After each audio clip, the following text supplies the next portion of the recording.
Welcome to stage 3 of ciabatta bread making, and I'm going to try and talk as loud as I can. I have a jackhammer going off over my head, so I apologize for that. But in stage 3, you're going to, after 60 minutes of rising, you're going to see that your dough is actually doubled in size. It's okay if it touches the top of the saran wrap, because you'll see that the dough will easily break away from the saran wrap if you just gently lift the saran wrap. If you go too fast, you'll actually pull the dough away from the major portion of the dough, but you can see it'll release itself. And a little bit sticks on there, it really won't matter, because we'll reuse that saran wrap. So what's beautiful here is you can see that it not only has expanded, but also it's a little bit drier. It'll still be moist to touch. Don't let that worry you as you continue to knead it. This time we're going to knead just with the spatula. We're not going to use the bread hooks and the handheld machine. But by putting in air into the dough, it actually dries it a little bit. How you're going to knead with a spatula is you're just going to pull the dough away from the sides of the bowl and lift it up and turn it over. And you do this probably for 1 to 2 minutes. The dough will actually reduce in size, and that's okay, because the next 60 minutes you'll give it an opportunity to rise and double in size. But you can see there are air pockets. That's a good sign. There's a lot of air that's been added. That will create a very light, fluffy dough, a bread, so it's not dense.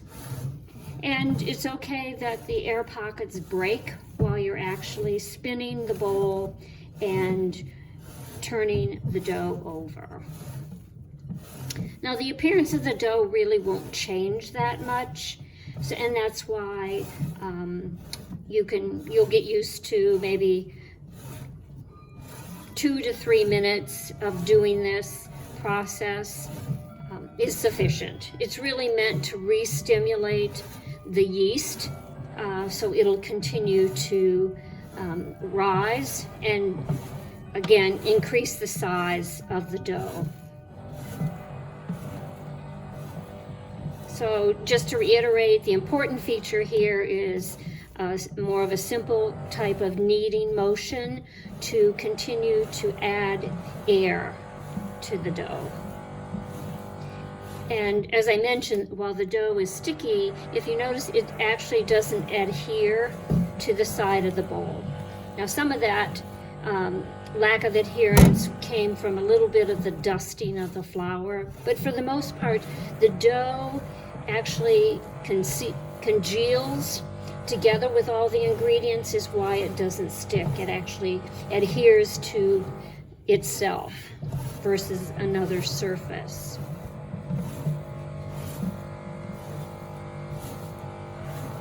Again, more air pockets are forming. So I haven't really timed this step, but this looks sufficient. Place the dough in the center of the bowl. You're going to wrap or place the saran wrap back over. It's okay that there's a little bit of dough on the top of the saran wrap. If you are a purist and you want to use a new piece of saran wrap, that's okay too. I just try and make sure that the saran wrap covers as much of the bowl to create more of a seal and prevent any drafts on the dough. We'll add the pan and then cover it with a cloth and let it rest and rise for another 60 minutes.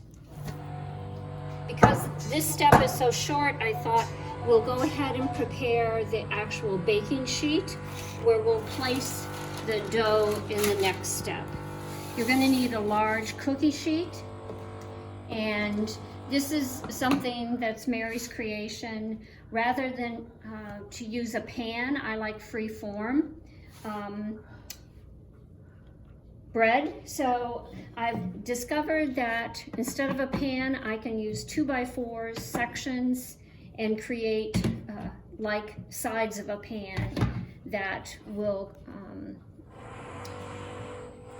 help the dough think it has a pan around it, and it will actually rise up versus more of a flatter type of loaf.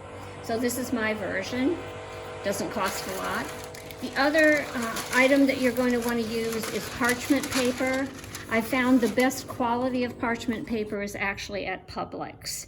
There certainly Target sells parchment paper, so does Aldi's, but I found that their quality isn't quite as good. Still works, but the items tend to stick a little bit more to the lesser quality parchment paper. You're going to create folds in the parchment paper to get ready for the dough. So usually I do double length of the pan for the amount of parchment paper. And the parchment paper just makes it easier to remove the loaf. Then another option that you have is you could put cornmeal on the pan and then place the dough right onto the cornmeal. I just find that a little too messy. With parchment paper, you don't have to use cornmeal. You don't have to put anything else on underneath the dough itself. So we now are ready for step 4, which will come momentarily. Thank you.